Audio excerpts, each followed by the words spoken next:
यशायाह की पुस्तक और उसका 45 अध्याय उसका 7 पद में लिखा है कि मैं यहोवा हूँ और कोई दूसरा नहीं। देखिए 7 पद में लिखा है, मैं उजियाले का बनाने वाला और अंधियारे का सृजनहार हूँ। उजियाले को मैंने ही बनाया है और अंधियारे को भी मैंने ही सृजा है। दोनों का क्रिएटर मैं हूँ, दोनों का क्रिएटर मैं ही हूँ, दोनों का बनाने वाला रचयिता मैं ही हूँ, उजियाले का भी और अंधकार का भी। और विपत्ति को, और मैं शांति का दाता और विपत्ति को रचता हूँ। मैं शांति का दाता और विपत्ति को रचता हूँ। मैं यहोवा ही इन सबों का करता हूँ।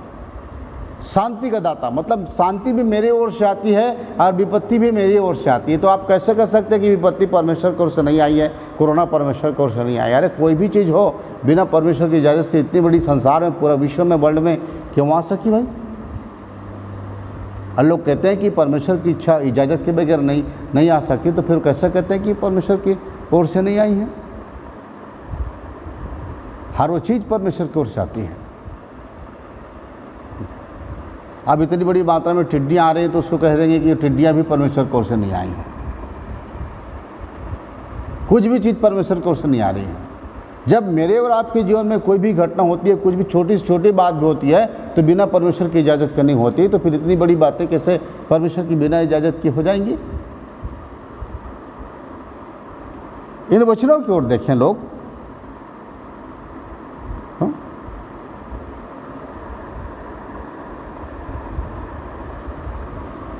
और देखिए, अगर वो आपकी बुरा नहीं चाहेंगे तो आपके साथ कुछ नहीं होगा। आप कोरोना के विषय में बोल रहे हैं, कोरोना क्या, कुछ भी आ जाए आपके पर, युद्ध ठन जाए,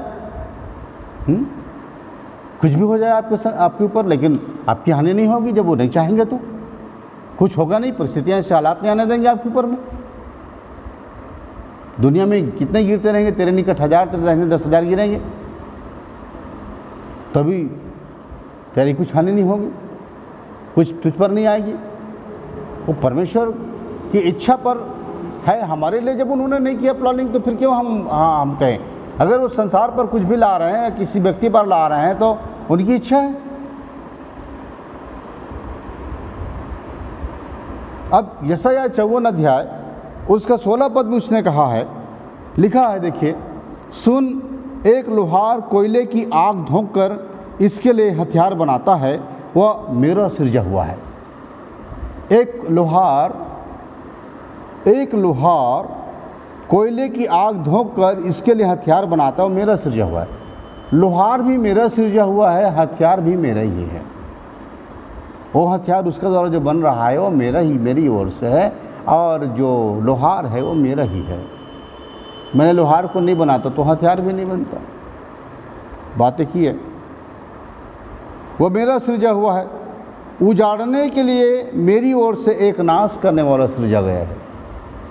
उजाड़ने के लिए मेरी ओर से एक नाश करने वाला सृजा गया है।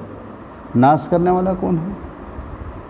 नाश करने वाला तो एक ही है, वो शैतान है। चोरी करने, घात करने और नाश करने, नष्ट करने आता है ना। यूहन्ना 10:10, मैं इसलिए आया कि तुम जीवन पाओ और बहुतायत से पाओ। जीवन पाओ और बहुतायत से पाओ। तो चोर तो चोरी करने, घात करने, नाश करने वाला तो यही है, नष्ट करने वाला तो यही है। तो ये भी तो परमेश्वर ने सृजा है। परमेश्वर खुद बोल रहे हैं, मेरी ओर से सृजा गया है। मेरी इजाज़त के बगैर कैसा कुछ कर सकता है? कुछ नहीं कर सकता। परमिशन मेरा है तब जाके वो काम करता है। जिधर मैं इशारा करूं उधर वो काम करेगा। जिधर मैं नज़रें लगा कर रखूं कि नहीं इन पर मेरी नज़र लगी हुई है, तो जानता है उधर नहीं जाने वाला। अय्यूब के बारे में आप जानते हैं, अय्यूब 1 अध्याय पढ़ लीजिए ना। परमेश्वर की इजाज़त के बगैर शैतान क्या उनके जीवन में काम कर सका था? नहीं कर सका था, बिल्कुल नहीं कर सका था। तो इजाज़त पर ही काम किया वो। परमेश्वर से इजाज़त लिया तब अय्यूब के जीवन में समस्या लाया वो। तो आपके मेरे जीवन में बिना परमेश्वर की इजाज़त को कैसे समस्या ला सकते हैं? आप सोच सकते हैं।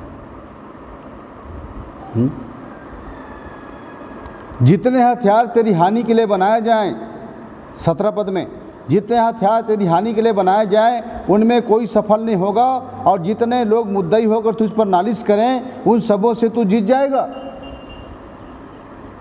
यहोवा के दासों का यही भाग होगा और वे मेरे ही कारण धर्मी ठहरेंगे, यहोवा की वाणी है। जितने भी हथियार तेरी हानि के लिए बनाए जाएं उनमें से कोई सफल नहीं होगा। तुम क्या समझते हो कि तुम हथियार, कोई हथियार बना दिया लोहार तो तुम्हारे लिए बना है? तुम क्या जानते हो कि मैं किसके लिए हथियार बनवाया हूँ? यह हथियार किस पर चलेगी? हाँ, मेरे तीर से तरकस से तीर किस पर चलेगी? किधर चलेगी? तुम क्यों खौफ खाते हो? अगर मैं तुम्हारा रचयिता हूँ और तुम्हारा उद्धार करता हूँ, तुम्हारा परमेश्वर हूँ, तो तुम मुझ पर विश्वास क्यों नहीं करते? क्यों नहीं करते विश्वास? और आज मेरा सब्जेक्ट है प्रियो, आज से शुरू हो रहा है चट्टान पर खड़ा होना। दरअसल मेरा टॉपिक था और इसी टॉपिक में से मैं बताया होता और इस टॉपिक में से कई टॉपिक निकली होती, लेकिन प्रियो ये टॉपिक मेरा ही एक प्रियजन जब वीडियो बनाने लगा, भाई जो हैं वो इस टॉपिक को डाल दिया, अपनी ओर से उन्होंने बोल दिया वीडियो बना करके। अब टॉपिक गया मेरे हाथ से, मैं उस टॉपिक पर बना नहीं सक पा रहा हूँ, इसलिए मैं आपको बता रहा हूँ कि मेरा टॉपिक है, पर मैं आपको चट्टान पर खड़ा होना अलग अलग टॉपिक से बताता जाऊँगा और कैसे खड़ा होना इसको मैं आपको बताऊँगा, तो आप समझ सकते हैं। परमेश्वर खुद कहते हैं मुझ पर विश्वास नहीं, हथियार तेरे लिए नहीं है, तेरे लिए नहीं है। तू क्यों डरता है हथियार को देखकर? समस्याओं को देखकर तू क्यों डरता है? संसार में आती हुई परिस्थितियों को देखकर क्यों डरता है? ये तो आरंभ की पीड़ा है, आरंभ की बातें हैं, अभी अंत नहीं होगी, अभी तो ये चीज़ों का आरंभ है। क्यों डर रहे हो? मुझ पर भरोसा नहीं। भरोसा विश्वास का दूसरा रूप है, दूसरा नाम है भरोसा विश्वास का। भरोसा किस पर है आपका? संसार की चीज़ों पर? किस पर भरोसा है?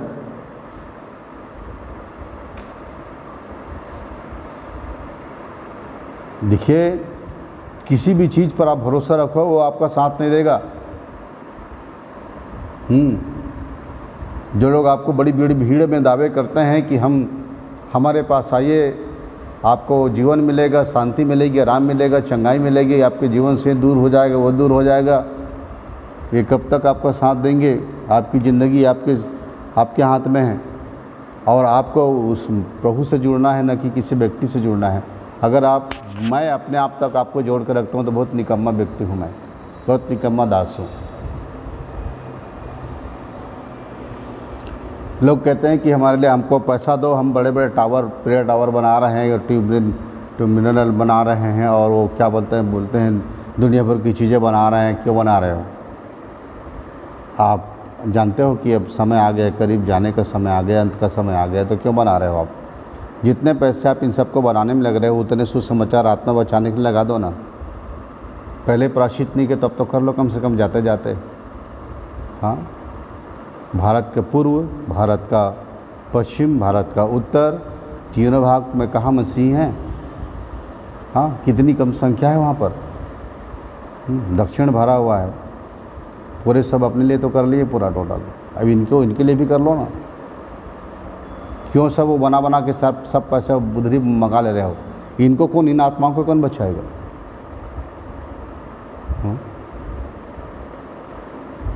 चाहे अमेरिका में बसो, चाहे कहीं भी जाकर बसो, आपके परिवार में से तमाम लोग जा कर के विदेशों में बड़ी बड़ी नौकरियां कर रहे हैं, बड़े बड़े पोस्ट में हैं,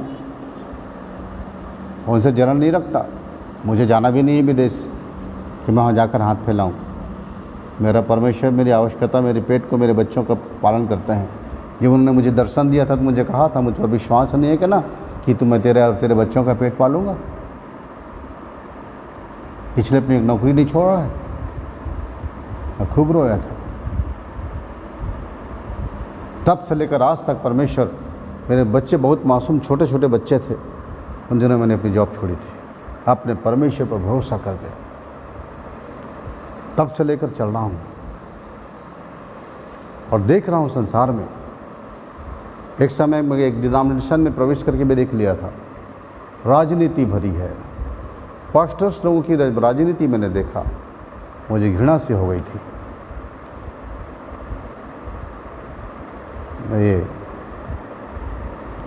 मसीहत में भी पॉलिटिक्स,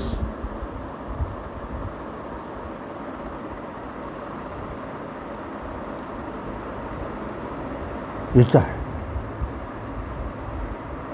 मेरी पत्नी मुझे बार बार कहती थी, इससे तो अच्छा नौकरी करते हुए आप सेवा कर लेते तो बड़ा अच्छा था जी।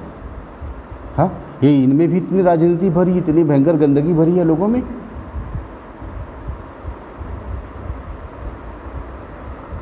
मैं बोलता था गंदगी हर जगह है जी, कहीं पर बोल जाओ गंदगी सब जगह पर है, कहीं शुद्ध नहीं है, कहीं साफ नहीं है। जो सच में परमेश्वर के लोग हैं, उससे धुले हैं, उससे साफ हुए हैं, जो बदल गए हैं वही बस उनके हैं, बाकी तो गंदगी तो हर जगह पाई जाती है। अब क्या करें, जीना तो है हमें और परमेश्वर के कार्य को भी करना है। प्रियो, मैं भी उन दिनों में परमेश्वर की जब सेवा करता था, हज़ारों हजार लोग आते थे मेरे पास, बड़ी बड़ी चंगाइयाँ होती थी, बड़े बड़े काम होते थे। तो मैं सोचता था कि मैं अच्छा विश्वासी दास हूँ, परमेश्वर का गिफ्टेड हूँ और मेरे पास अच्छा गिफ्ट है सुसमाचार का, शिक्षक का, प्रेरिताई का। और मैं सोचता था कि मैं बहुत कुछ कर रहा हूँ इस पृथ्वी पर अपने परमेश्वर के लिए। ये बात मेरी सोच में थी और मैं अपने आप को एक बहुत अच्छा विश्वासी समझता था। तब मुझ पर एक समस्या आई, मेरे पीछे की जो हड्डी है रीढ़ की, स्पाइनल में दूसरे और तीसरे नंबर की हड्डी में कि बीच नस जाके फंस गया, अंदर घुस गया और तब मेरे गर्दन एक साइड हो गई और मेरे कंधे पर, पूरा कंधे पर ये भयंकर सूजन आ गया, बहुत बड़ा सूजन आ गया और सूजन पूरा हाथ तक मेरा आया और मैं हाथ को उठा नहीं सकता था, इस हाथ को। तो मैं 2-3 महीने में इसी अवस्था में गुजारा हूँ। एक दिन इसी तड़प, इसी दर्द की दशा में मैं एक मीटिंग में चला गया, जो यहाँ पर छापा में मीटिंग हुई थी मिशन हॉस्पिटल में। वहाँ के डॉक्टर लोग मुझे अच्छी तरह जानते थे, मेरी मिनिस्ट्री जानते थे, मुझे बहुत प्यार भी करते थे, कहते थे कि आपकी सेवकाई बहुत अच्छी है, हम बहुत प्रभावित हैं आपकी सेवा से। मैं बोलता था प्रभु का है, मेरा क्या है। तो वो बोलते थे कि मैं मीटिंग में जाता, वहाँ पर बोलता भी था, तो मीटिंग में अक्सर बोला करता था, मुझे बुलाया करते थे, मैं जाता था। तो एक बार मैं हॉस्पिटल गया, मीटिंग में गया। मीटिंग में एक डॉक्टर ने मुझे कहा कि ब्रदर, आपकी जो गर्दन है ना, रीढ़ की हड्डी, स्पाइनल में आपका प्रॉब्लम है, मैं आपको लिख के दे दूँगा बिना कोई जांच किए। मैंने कहा रीढ़ की हड्डी में प्रॉब्लम है, ये कैसे कर सकते हैं आप? उसने कहा मैं बता रहा हूँ ना, मेरे पास एक्सपीरियंस है इसका, मैं बता रहा हूँ आपकी प्रॉब्लम है, आइए मैं आपका एक्सरे करके देखता हूँ। मिशन में उन्होंने आपके एक्सरा किया, वैसे भी परमेश्वर के दासों का फ्री ही था, और उन्होंने एक्सरे किए और उन्होंने बताया कि देखिए आपकी प्रॉब्लम। उन्होंने एक गले का स्पाइनल बेल्ट ले दिया मेरे लिए और गले में हाथ पर लगा दिया और कहा ऐसे ही रखना आप। मैं सोचा मेरी ज़िंदगी क्या हो गई, अब न इधर देख सकता न इधर देख सकता, बस सीधा देखते रहो, और सो नहीं सकता था मैं। उन्होंने कहा, मैंने पूछा कि इलाज है, तो उन्होंने कहा कोई इलाज नहीं है, बस चलते रहिए। उन दिनों की बात है जब शुरुआत मेरी सेवकाई थी। ये लगभग 1995-92 तरफ की बात है। तो मेरे साथ बहुत प्रॉब्लम होता था। मैं रात भर सोता नहीं था, मैं बहुत परेशान रहता था और हाई पावर की इंजेक्शन लगाई जाती थी मुझे दर्द के लिए, लेकिन काम नहीं करता था। बहुत भयंकर दवाइयाँ, मैं एक दर्द की टेबलेट को 2-2, 3-3 टेबलेट खा दिया करता था रात को, और तब कुछ देर उठता था मैं। वैसे तो बिना उठाए उठता नहीं था, पर दर्द की ज़्यादा टेबलेट खा लिया करता, हाई डोज मरूँ या जीऊँ खा लिया था। वैसे भी दर्द से जीना तो मुश्किल है करके, और तब उठ करके मैं रातों को पागलों जैसा घुमा करता था अंधेरे में। उठ के आंगन में घूमता, बाहर गली में निकल जाता और गलियों में जा कर के मैं घूमता रहता था। हाथ को पकड़ा हुआ रहता था, दर्द से कराहते हुए घूमता रहता था। मेरे लिए एक दिन 1000 साल के बराबर सच में लगता था। बहुत मुश्किल से करता था मेरा दिन, और रात तो और नहीं कटती थी मुझे, ऐसे मुश्किल था मेरे साथ में। और मैं एक दिन देखा कि एक बहुत जहरीला सांप एक तो बिल में घुसा, बिल में घुस गया वो सांप। शाम को समय था, मैंने देखा तो मैं सोचा ठीक है घुसे रहा अंदर, अच्छी बात है, अच्छी। रात हुआ, रात को कोई 12 बजे, 1 बजे, 1:30 बजे, 2 बजे मैं घुमा करता था। गली में गया और उस बिल के अंदर में मैं पैर घुसा दिया। बोला आज तो शाम को सांप घुसा इस बिल में, और अगर इस पैर घुसाऊंगा तो डसेगा पक्का मुझे, और डसेगा तो चला जाऊंगा मैं। इतना जहरीला सांप घुसा इसमें, काला सांप था वो, फन वाला। मैं सोचा इसके काटने से मैं चला जाऊंगा। अंदर से मेरी आवाज़ आई, उसने कहा वचन पर विश्वास नहीं है? क्या लिखा है मरकुस 16 अध्याय में? वो सांपों को उठा लेंगे, नाशक वस्तु पी जाए तो भी उनकी कुछ हानि नहीं होगी। तू उसके सांप के काटने से दुख तो पाएगा, मरेगा नहीं, बन कुछ नहीं होगा तुझे। मैं बोला ये भी गया, ये भी काम का नहीं। मैं सोचता था बरसात के समय था, वरना मैं अपने हाथ आरा मशीन में जा कैसे लगा देता। मैं सोचता आरा मशीन चल क्यों नहीं, बरसात क्यों आ गई, नहीं तो मैं अपना हाथ पूरा सारा मशीन में लगा देता, कट जाता यहाँ से, आजा आराम पा जाता। आराम यहाँ से थोड़ी था, आराम तो यहाँ गर्दन से था, वहाँ पर प्रॉब्लम था।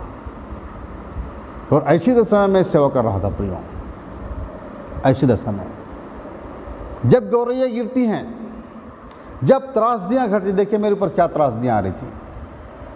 त्रासदी, ऐसी त्रासदी जिसे बर्दाश्त करना मुझे बहुत मुश्किल था।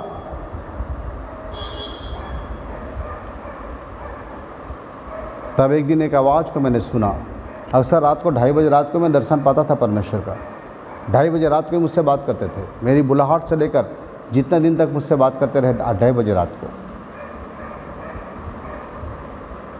मैंने एक आवाज़ सुनी, उसने कहा तुम अल्प विश्वासी हो। मैंने कहा, मैं सोचा मैं अल्प विश्वासी हूँ। उस आवाज़ ने कहा विश्वासी बन, और उसने बता दिया वचन को, अपने जो चेलों को कहा था जब आंधी और तूफान के विषय में, तो तुम्हारा विश्वास कहाँ है, हे अल्प विश्वासी हो। जब तक तुम्हारी साथ रहूँगा मैं, कब तक तुम्हारी रहूँगा। जब वो बिरगी वाला बच्चा को उसका बाप लाया था, अल्प विश्वासी, मुझे अल्प विश्वासी कहा परमेश्वर ने। मैं कहा मेरे द्वारा इतनी बड़ी बड़ी सेवा हो रही प्रभु, इतना बड़ा बड़ा काम हो रहा है, हाँ अगर मेरे पास विश्वास है तो बड़े बड़े दुष्टात्माओं कैसे मैं कहता चल हट जा दूर से ही, जिसे 8-10 लोग संभाल नहीं पाते, मेरे पास आने पर हटा दो, छोड़ दो, बेड़ी लग रहा तो बेड़ी खोल दो। हाँ, और शांत करते थे, चुपचाप खड़ा रहा तो चुपचाप खड़ा रहता था, हिलता डोलता था नहीं, आंखें नीचे करो तो आंखें नीचे करता था, बैठ जा बोलने से बढ़ जाता था। किसी हुक्म नहीं मानने वाला व्यक्ति मेरे सामने आते वो ऐसा हो जाता था। तो आप कैसे कह रही प्रभु, कैसे कह रहा है कि मैं अल्प विश्वासी हूँ। इस पाठ को पढ़ाने में मुझे परमेश्वर मुझे तैयार कर रहे थे, मुझे तैयार कर रहे थे कि अल्प विश्वासी और विश्वासी क्या होता है। तू सोचता है कितना सब काम करने के बाद भी तू विश्वासी है, आज वही चीज़ मैं भाइयों की ज़िंदगी में देख रहा हूँ, जब वो लोग बड़ा बड़ा काम करके सोच रहे हैं कि हमने किया, वो कुछ नहीं कर रहे हैं। प्रियो, मैं आपको बताता हूँ, मैं भी करता था इन कामों को, मुझसे भी बड़े बड़े काम होते थे, बहुत बड़े बड़े काम होते थे, तुरंत।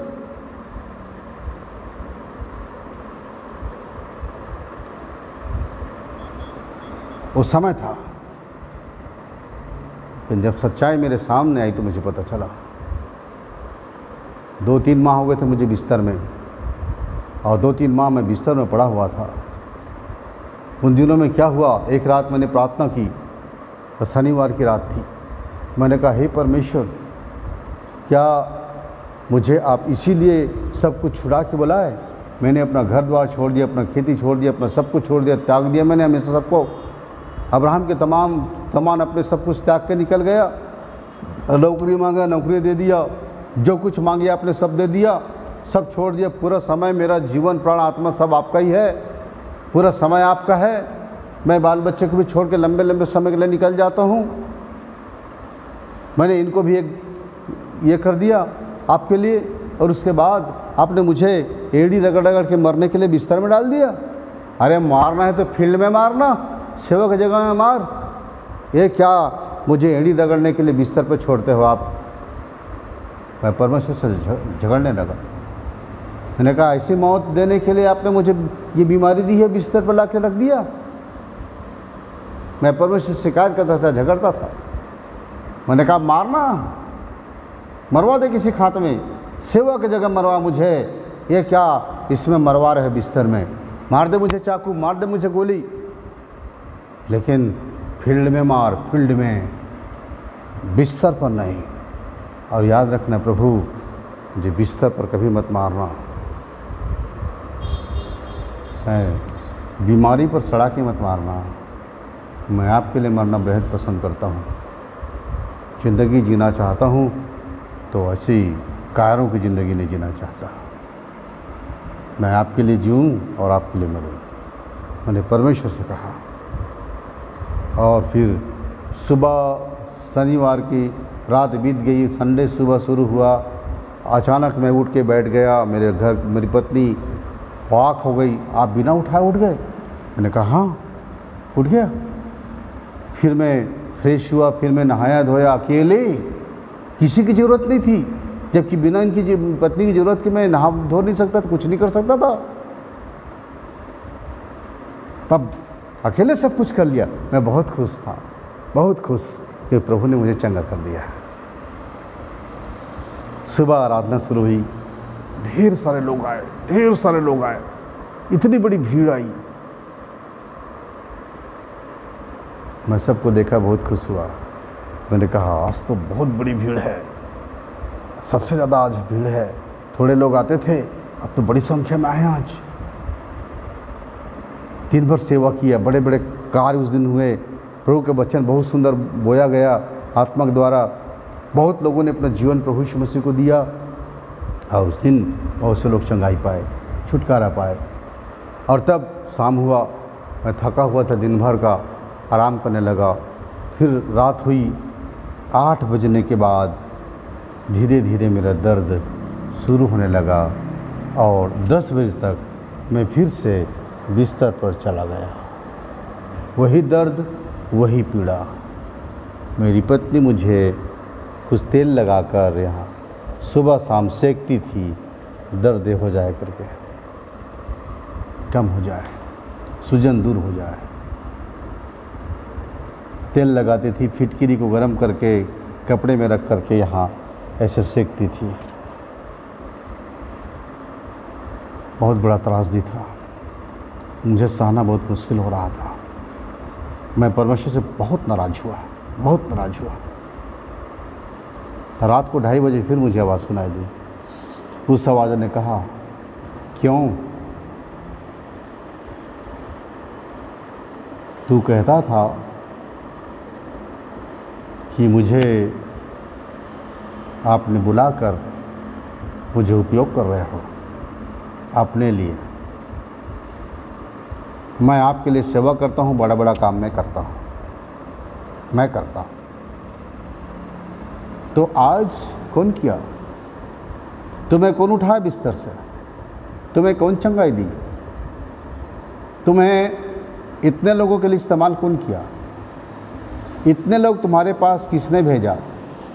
याद रखो, अगर तुम 5 साल भी इतने लोगों के घर जाओगे तो भी इतने लोगों को ला नहीं सकते जिसको मैंने एक दिन में तुम्हारे पास भेज दिया। तो तुम सोचते हो मैं लाता हूँ, मैं लाता हूँ, तुम नहीं लाते, मैं भेजता हूँ। और सुनो, प्रभु यीशु मसीह ने क्या कहा है? जब तक पिता किसी को ना भेजे कोई मेरे पास नहीं आ सकता। मैं जब तक ना भेजो कोई नहीं आ सकता। मैंने भेजा तो ये आए। तुम इन्हें 5 साल में नहीं ला सकते जिसको मैंने एक दिन में तुम्हारे पास भेज दिया और मैं तुम्हें इस्तेमाल किया। काम मैंने किया, तुमने नहीं। मैंने चाहा तो तुम इतना काम कर सके, नहीं चाहता तो तुम दिन भर बिस्तर में पड़े रहते। तो मैं क्या कहा मालूम? मैंने कहा अपने लिए तो किए हो ना, अपने नाम की महिमा के लिए और अपने स्वार्थ के लिए तो किए हो मुझे उपयोग। हाँ, कौन सा मेरे लिए कर दिए? हाँ, और फिर से रात में डाल दिए बिस्तर पर। तो अपने लिए तो किए हो, मेरे लिए कौन सा कर दिए हो? हाँ, मुझे पूरी तरह चंगा कर दिए होते ना तो मैं कहता हाँ मेरे लिए किए। मुझे तो वही हाल में डाल दिए। कोई आवाज़ नहीं आया। मैं खींचते रहा, परमेश्वर को कोसते रहा। रात, दूसरा रात फिर शनिवार को सुबह, रविवार को सुबह फिर चंगा हो गया। फिर भयंकर भीड़ आई जो नए नए चेहरों की थी। इस बार अलग अलग चेहरे और बड़ी भीड़ थी। बहुत बड़ा काम हुआ उस दिन। रात को आते आते फिर वैसी हो गया मैं। फिर परमेश्वर ने कहा क्यों? मैंने लाया लोगों को, जिन चेहरों को तू देखा है कभी देखा था? जिन गांवों से, जिन दूर दराजों से, शहरों नगरों से आए थे, कभी तुमने उनका नाम सुना था? जिनको मैंने तुम्हारे पास एक दिन में भेज दिया। फिर कहा अल्प विश्वासी, तू अल्प विश्वासी है। तू सोचता है मैं करता हूँ, तुम नहीं, मैं करता हूँ, मैं करता हूँ। तुम्हारे द्वारा मैं करता हूँ, तुम्हें मैं इस्तेमाल करता हूँ। तुम विश्वास करना कब सीखोगे? अब्राहम की तरफ कब बनोगे? अब्राहम जैसा विश्वास कब आएगा तुम में? मैंने कहा अगर ऐसा है तो आप ही उपाय करिए, आप ही उपाय करिए। उन दिनों में उसने एक छोटी सी बुक्स मेरे पास भेजी, वो भी एक अनपढ़ आदमी द्वारा। वो एक अनपढ़ आदमी था, पढ़ा नहीं था। वो एक बुक रखा था, पता नहीं किसने उसको दिया था, प्रशंसा में सामर्थ्य। और उस बुक को जब मैं पढ़ने लगा तो मैंने पाया कि बुक मेरे लिए है। मुझसे डायरेक्ट बात कर रही थी और उसने मुझसे बताया कि तुम अल्प विश्वासी हो, अल्प विश्वासी।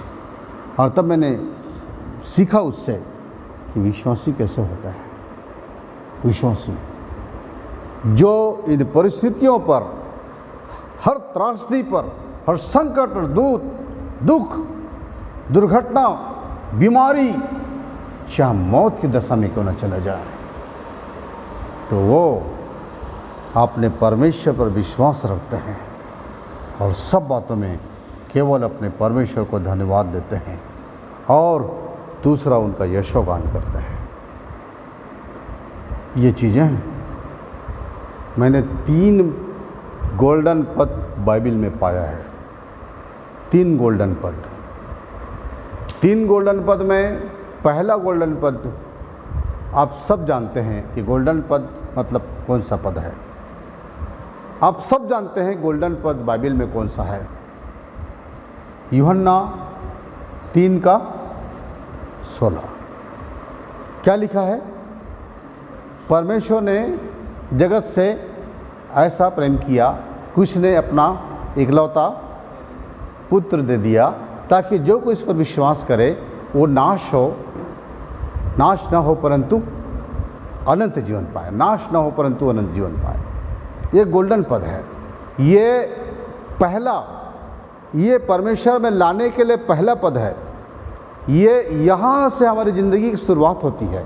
वहाँ से मेरी भी ज़िंदगी की शुरुआत हुई है, जहाँ तक आप लोगों की भी ज़िंदगी वहाँ से शुरुआत हुई है, क्योंकि उसी प्रेम में खींचा जाकर यीशु मसीह तक आकर आप पिता की इच्छा में उस लहू से बचाए गए। और ये पहला जो गोल्डन पद है, वहाँ से हर एक की ज़िंदगी की शुरुआत होती है यीशु मसीह में।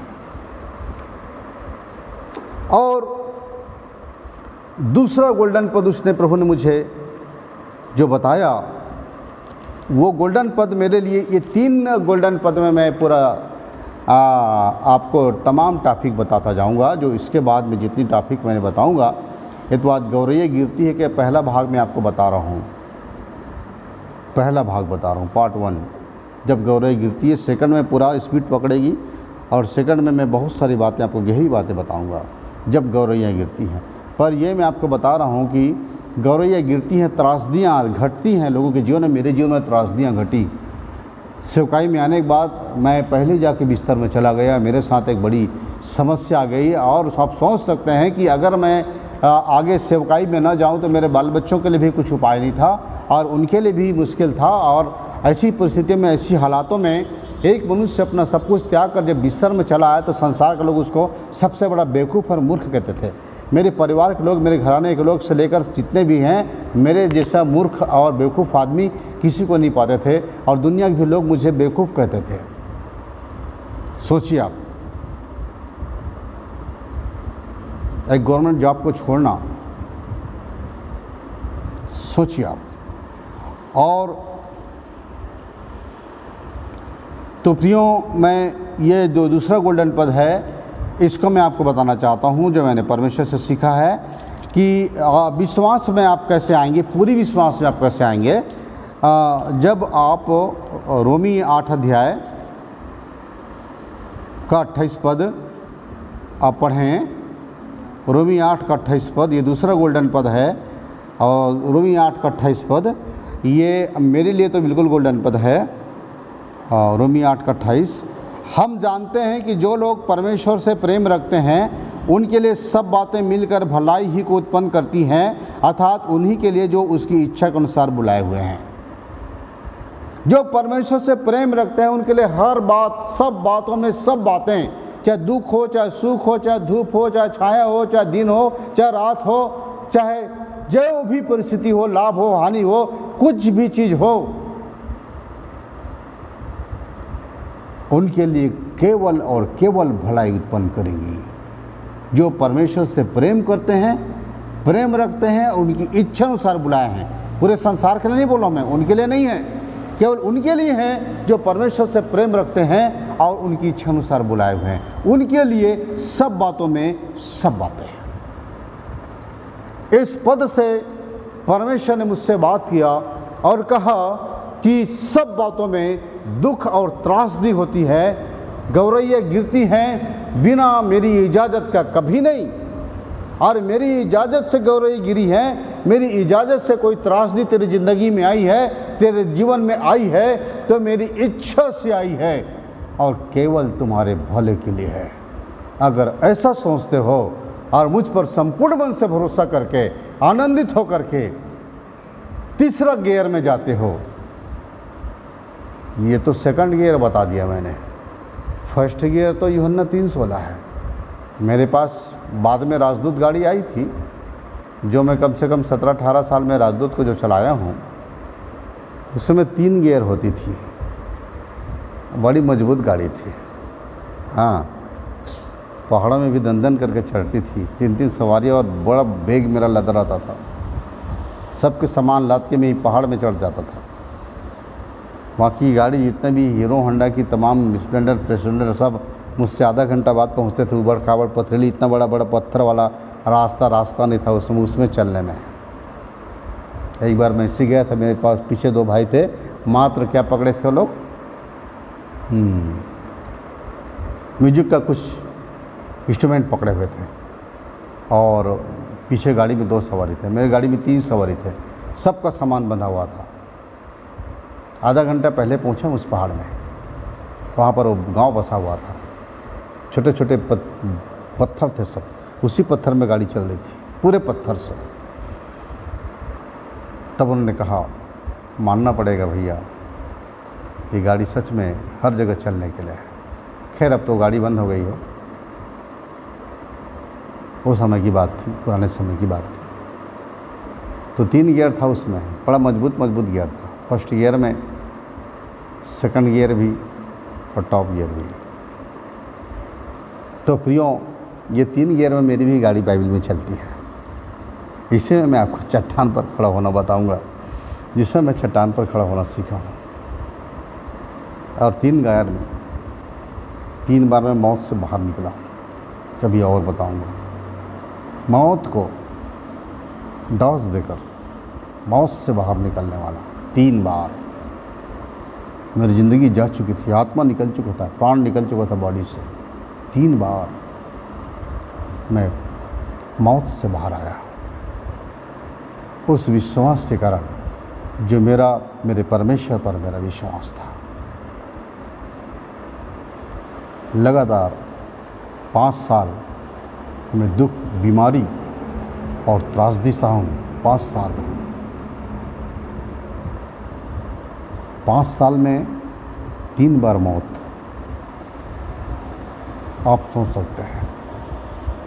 खैर कभी और ये बातें बताने का होगा, पर आज तो मैं ये बताऊंगा कि ये हर बात में धन्यवाद देना मतलब परमेश्वर पर विश्वास करना कि परमेश्वर भला है और भला ही करते हैं, वो सबसे उत्तम है, सबसे प्रिय है। और कभी कोई भी परिस्थिति मेरे जीवन में बुरे के लिए नहीं भेजेंगे, वो केवल भले के लिए भेजेंगे। ये दूसरा गियर था और ये दूसरा गोल्डन पथ था, जिसने परमेश्वर ने मुझसे बातें किया और इस पथ को मुझे बताया, और उस पथ को बता के उसने मुझे बताया कि वो व्यक्ति जो हर परिस्थिति और हर बात पर केवल भला ही देखता है, वो सोचता है कि मेरे परमेश्वर इन परिस्थितियों को अनुमति दिए हैं मेरे जीवन में ताकि इसके द्वारा मेरे लिए कुछ भलाई उत्पन्न करे। तो मैं अब तीसरे गियर में जाऊंगा, क्या करूंगा?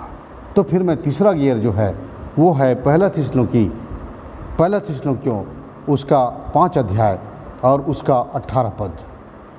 पहला थिस्सलुनीकियों 5 अध्याय और उसका 18 पद, इसमें लिखा है, हर बात में धन्यवाद करो क्योंकि तुम्हारे लिए मसीह यीशु में परमेश्वर की यही इच्छा है। तुम्हारे लिए मसीह यीशु में परमेश्वर की यही इच्छा है कि तुम हर बात में क्या करो? धन्यवाद करो। हर बात में धन्यवाद करो। हर बात में धन्यवाद करो, चाहे कुछ भी बात हो। इसे सीखने में मुझे काफ़ी साल लगे हैं, इसे प्रैक्टिकल करने में समय लगा है। बार बार चूक जाता था, भूल जाता था, परमेश्वर फिर याद दिलाते थे। कहते डगमगा गए, कदम डगमगा गया, थोड़ा सा ही कुछ इंच हट गए हो, तो फिर से मुझे याद दिलाते और मुझे खड़ा करते, तब मैं फिर भी जा पाता था।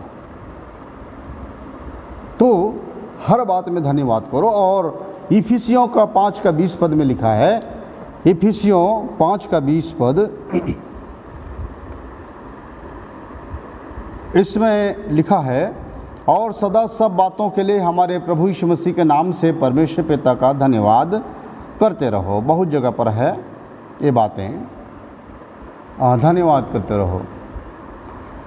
तो देखिए अय्यूब 21 में आप देखेंगे कि परमेश्वर के बारे में इतनी बड़ी त्रासदी घट जाती है। एक दिन में 10-10 बच्चों का ख़त्म हो जाना, सारी संपत्ति चला जाना, पूरा लूट जाने के बाद में अय्यूब ने कहा था कि मैं अपनी माँ के पेट से नंगा आया और नंगा ही लौट जाऊंगा। यहोवा ने दिया, यहोवा ने लिया, यहोवा का नाम धन्य हो। यह है प्रशंसा। अब प्रशंसा में ही परमेश्वर की सामर्थ उतरती है, रोने गिड़गिड़ाने में नहीं, कोसने में नहीं, शिकायत करने में नहीं, प्रशंसा करने में। अगर आप प्रशंसा करते हैं परमेश्वर की इच्छा ये है कि हम उनकी प्रशंसा करें, चाहे परिस्थितियाँ कैसी भी हो, तो हमारे लिए वो सब बातें भलाई में बदल देंगे। ये तीसरा गियर है। 3 गियर में तीसरा में टॉप में आपकी गाड़ी चलेगी। टॉप में प्रशंसा, यशोगान ऊंचे उठाकर कहना, परमेश्वर की तारीफ़ करना, परमेश्वर की बड़ाई करना, गीत ही गा कर नहीं, संगीत बजा कर ही नहीं, हर शब्द में धन्यवाद और आपकी आत्मा से उठे तो नेक है, तो भला है, तो उत्तम है, तब सबसे सुंदर है, सबसे पवित्र है। तेरा दिल बहुत बड़ा है, सागर से भी गहरा। पृथ्वी और आकाश की ऊंचाई नापी जा सकती है, लेकिन तेरे दिल की गहराई नापी नहीं जा सकती। सारी सृष्टि समा जाती है। अपने बच्चों का एक एक चित्र, अपनी हाथ को, अपनी हथेली को एल्बम बनाया है तूने। इसमें खोद खोद कर हमारा चित्र बनाया है। ये हाथ को एल्बम बनाया है, हाथ को, और इसमें हमारे चित्र को खोदा है, खोद के इस हाथ को इसमें एल्बम बनाया है। हर समय में निहारता है। बेइंतहा मोहब्बत है आपका, बहुत प्यार करते हो हमको आप, बहुत बहुत प्यारे प्रभु, नेक पिता, सबसे भला, सबसे उत्तम। कह सकोगे वो समय जब आपके ऊपर कोई त्रासदी आए, जब आपके ऊपर कोई बीमारी आए, जब दर्द बहुत ज़्यादा बढ़ा हो, जब मौत के कगार पर पहुंच गया हो, कह सकोगे? कर सकोगे तारीफ कि शिकायत करोगे? प्रियो, बहुत कठिन काम है, आसान नहीं है, बहुत प्रैक्टिस करना पड़ता है, बहुत ज़्यादा विश्वास को टिकाना पड़ता है परमेश्वर पर, तब हम जाकर विश्वास के चट्टान पर खड़े होते हैं, तब कहीं जाकर विश्वास के चट्टान पर खड़े होते हैं। मैं कई बार चट्टान पर से फिसला हूँ, पर हर बार मुझे वो ताकीद किया और चट्टान पर फिर खड़ा किया और मुझे कहा चट्टान पर से नहीं उतरना, बिल्कुल नहीं, कभी नहीं, कभी नहीं। जीवन और मौत मेरे हाथ में है, सब कुछ मेरे हाथ में है, तो फिर क्यों सब कुछ तो मेरे हाथ में है। हाँ, तो बिलाप गीत की पुस्तक में लिखा है, बिलाप गीत उसका इर्मिया और यहेजकेल के बीच में बिलाप गीत है, इर्मिया और यहेजकेल के बीच में बिलाप गीत है। बिलाप गीत का 3 अध्याय का 38, 39 और 40 पद में लिखा है कि विपत्ति और कल्याण क्या दोनों परम प्रधान की आज्ञा से नहीं होते? विपत्ति और कल्याण दोनों चीज़, विपत्ति भी और कल्याण भी, दोनों परम प्रधान की आज्ञा से होते हैं।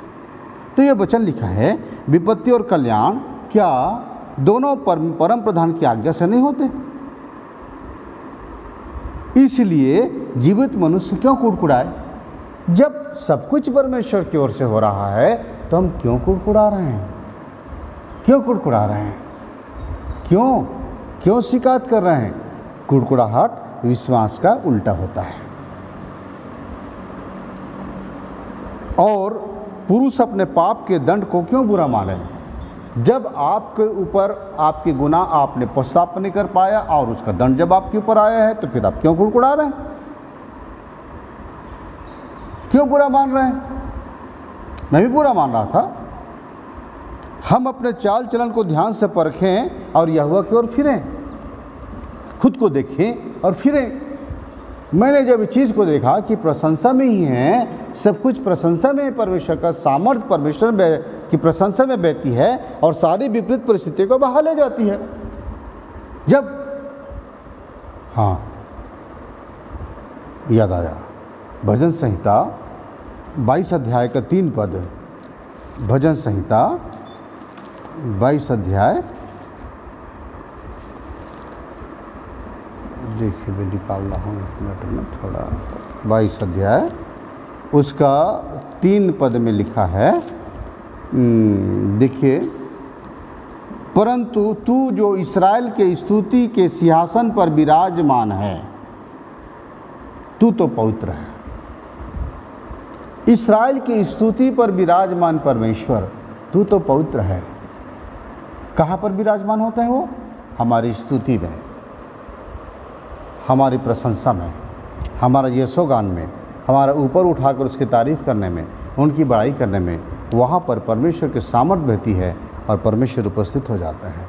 तब विपरीत परिस्थितियाँ, अंधकार की सामर्थ और शक्तियाँ, रोग की बीमारियाँ भाग जाती, बह जाती हैं उनके आने से, उनकी सामर्थ के आने से। इसी में सामर्थ है, प्रशंसा में। ये तीसरा गियर है जो ज़िंदगी भर आप इसमें चलना पड़ेगा, और दूसरा तीसरा में चलना पड़ेगा। हाँ, आपका तीसरा गियर चलने के बाद में मोटरसाइकिल जब आपकी स्पीड में चल रही है, हाँ 60, 70, 80 की स्पीड में, तब आप फट से फर्स्ट गियर लगा देते हैं क्या? हाँ, कैसे? नहीं लगाते ना, नहीं लगाते, सेकंड में आते हैं।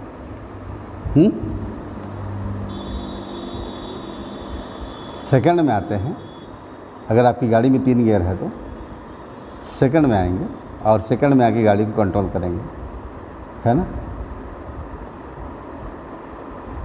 वही काफ़ी रहेगा आपके लिए। जब गाड़ी पूरी रोक रही तभी आप फर्स्ट पे लाएंगे। तो ये है प्रियो, टॉप में आप चल रहे हैं ना, टॉपो टॉप चल रहे हैं आप, ये इसी में प्रशंसा में इस समय चलिए। ये तीसरा गियर है,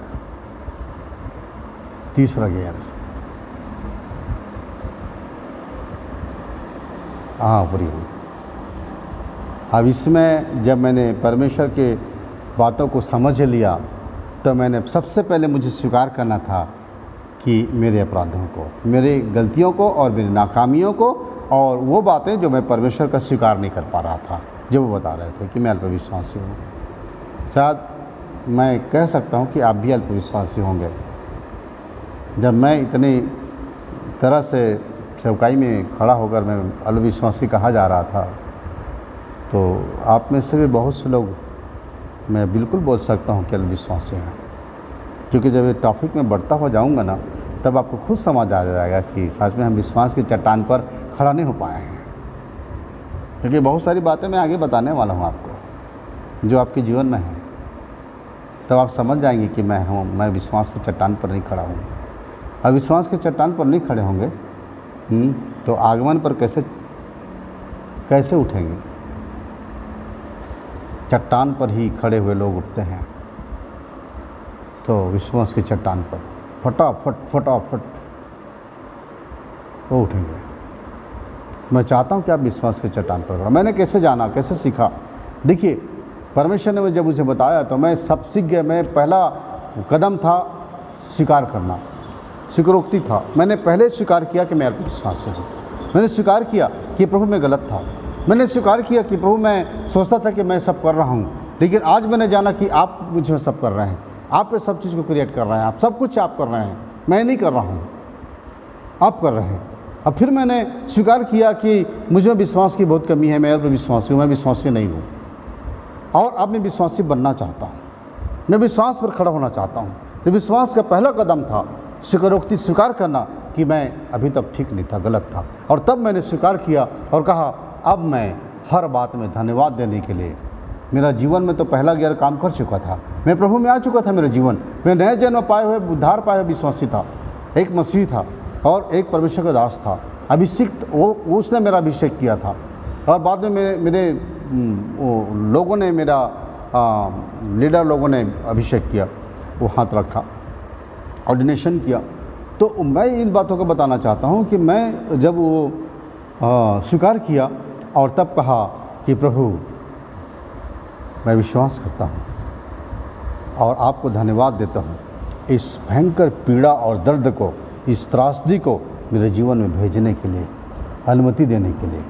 पर ये मेरे मारने के लिए नहीं था, मेरे भले के लिए था। निश्चय आप मेरी भलाई के लिए इस बीमारी को, इस दुख को, इस त्रासदी को भेजे हैं। धन्यवाद, मेरी स्पाइनल की 2 हड्डियों के बीच दूसरा और तीसरा नंबर में मेरा नस जाके फंसी है। धन्यवाद, मेरे एक हाथ कोई काम का नहीं है। धन्यवाद, इसमें भयंकर सूजन और दर्द है। धन्यवाद, मैं पीड़ा में 3 माह तक तड़प रहा हूँ। धन्यवाद, मैं ऐसी परिस्थिति होने के लिए मैं आपकी प्रशंसा करता हूँ। परमेश्वर, आप भला हो, आप नेक हो, आप उत्तम हो, आप अच्छा हो, आप पवित्र हो, आप प्रेम हो, आप कभी बुरा नहीं करते अपने बच्चों का। जैसे जैसे मैं परमेश्वर की प्रशंसा करना शुरू किया, तीसरे गियर पर आया, वैसे ही मेरा दर्द बढ़ने लगा और तड़पने लगा और मछली से तड़पने लगा। मैं कहा धन्यवाद प्रभु, धन्यवाद, मरते दम तक तुझ पर विश्वास करूँगा, तू भला है और भला है। तब मेरा दर्द कम होने लगा, कम होते होते पूरा कम होते गया। फिर धीरे धीरे ये सूजन भी तेज़ी से कम हुई और ख़त्म हो गई। मैं बिल्कुल स्वस्थ हो गया। परमेश्वर के सामर्थ्य मेरे दर्द में काम कर रही थी। जब मैं प्रशंसा कर रहा था, छटपटाते हुए भी परमेश्वर की तारीफ़ कर रहा था और उस पर विश्वास करना सीख लिया था, और तब मैं चंगा हो गया। और जब चांपा में मीटिंग में पहुंचा तो उस डॉक्टर ने जो मुझे वो पट्टा दिया था, गले में स्पाइनल कॉलर दिया था, उसने कहा ब्रदर आप सचमुच चंगा हो गए। मैंने कहा आपने तो कोई कसर नहीं छोड़ा था। एक और डॉक्टर थे, वो सर्जन थे, उन्होंने भी कोई कसर नहीं छोड़ा था, लेकिन मेरा परमेश्वर ने मुझे चंगा किया। और मेरे गले में तो मैं उसी दिन से आपने जो पट्टा लगाया था, मैं उसको निकाल के फेंक दिया था, क्योंकि मैं अपने गले में कुत्ते जैसा बंधन कभी नहीं चाहता। जीवा मरूं, मैं परमेश्वर का ही होना चाहता था। लेकिन डॉक्टर साहब, मैं आपका धन्यवाद करता हूं कि आपने मुझे बता दिया था कि कोई आपका ट्रीटमेंट नहीं है। उस समय नहीं था, ट्रीटमेंट नहीं है, और होता भी तो मैं क्या कर लेता कौन सा अपना इलाज करा लेता। मुझे तो कोई अठन्नी देने वाले नहीं थे और मेरे पास तो जॉब नहीं थी, और मुझे दुनिया लात मार रही थी, और मुझे तो कोई पसंद कर नहीं रहे थे। तो इसी दशा में मैं क्या कर लेता। तो मैंने अपना भरोसा अपने परमेश्वर पर रखा, और उस परमेश्वर को की मैंने प्रशंसा की। ये 3 गियर पर चलना मैंने सीखा। 3 गियर पर ये 3 गोल्डन पद मेरे जीवन में आए, और फिर इनके द्वारा मैंने सीखा, और मैं उसके बाद ज़िंदगी भर मुझे जो सिखाया है बहुत सारी बातें हैं। प्रियों, मैं आपको इस टॉपिक पर जब आगे लेकर चलूँगा, जब गौरैया गिरती हैं, ये एक टॉपिक है। अभी तो कितने टॉपिक आपको बताना बाकी है। इन सारी टॉपिक को मैं जब आपको बताऊँगा वीडियो में, अलग अलग टॉपिक पर जब बताना शुरू करूँगा, लेकिन सबका जोड़ना एक ही बात पर है। मेरा विशेष जो वीडियो है वो चट्टान पर खड़ा होना ही है, और इसी टॉपिक पर मैं आज पहला वीडियो आपको आपके लिए बना रहा हूँ। वो है जब गौरैया गिरती हैं, जब त्रासदियाँ घटती हैं। और इसको मैं जो शुरू किया हूँ, आगे मैं इसको फिर आपको बताऊँगा।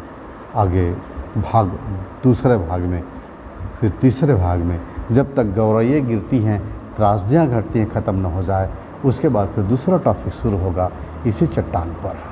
अभी मुझे कई टॉपिक इस चट्टान पर आपको बताना है, पर नए नए टॉपिक में आप इस चट्टान पर खड़ा होना सीखेंगे, अलग अलग एंगल से सीखेंगे, अलग अलग तरीके से सीखेंगे, और आपको मेरा परमेश्वर, मेरा पिता चट्टान पर खड़ा होना सिखाएंगे। कौन? यीशु पापा। यीशु पापा सिखाएंगे आपको। वो आपको सिखाएंगे जो उन्होंने मुझको सिखाया, वो आपको भी सिखाएंगे।